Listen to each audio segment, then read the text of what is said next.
I teach a speak framework because I'm encouraging women to speak their authentic voice.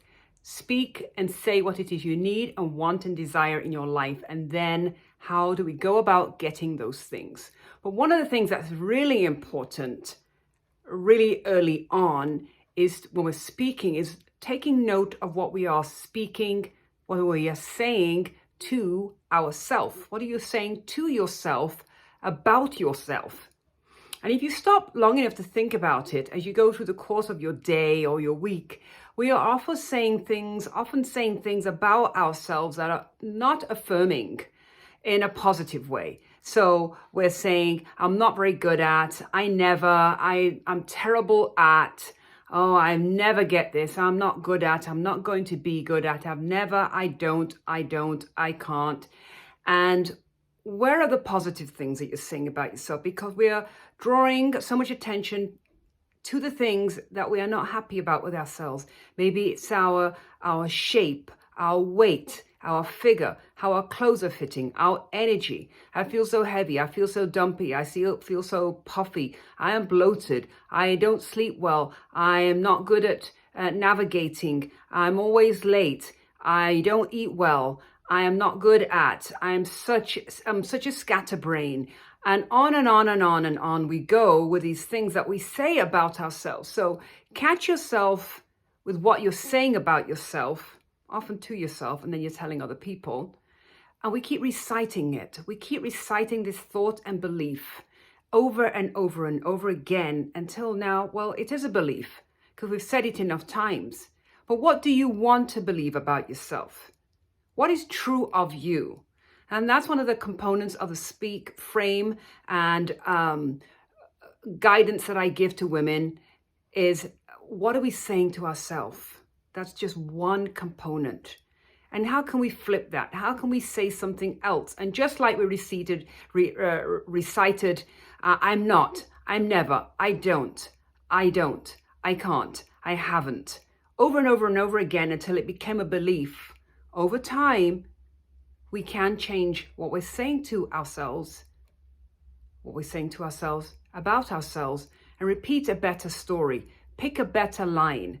Even if it's, I'm not where I want to be with my health yet, or it's too late, I'm too heavy, it's my age.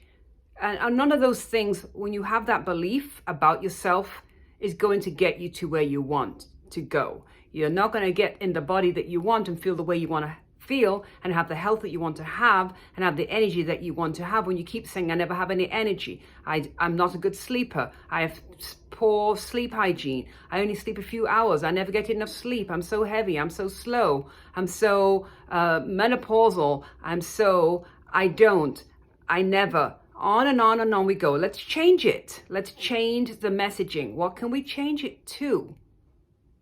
I'm feeling good. What can we celebrate? What feels good? When you wake up in the morning, what good feeling can you come up with? What good thought can you come up with about yourself?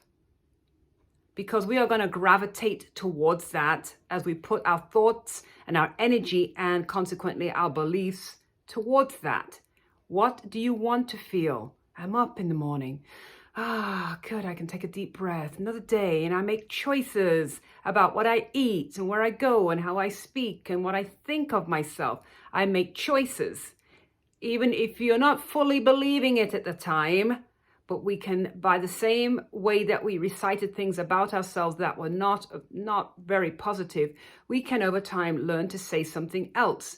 And over time, you'll start to feel it and then believe it. So what do you want to say to yourself about yourself? What would be a better feeling thought?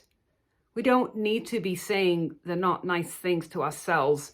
We really don't need to do that. And we don't certainly need to encourage it and tell everybody else how badly we feel about ourselves. Let's find a better feeling thought. Let's embrace ourselves and what is working well. What we want for ourselves is going to be practice. It's going to be practice. It's going to be repetition, repetition, repetition. Just like you recited all the other not so nice things about yourself for, well, decades probably. Okay, so yes, you've got some catching up to do. How do you want to feel better? What does it look like? How is your health? How is your relationships?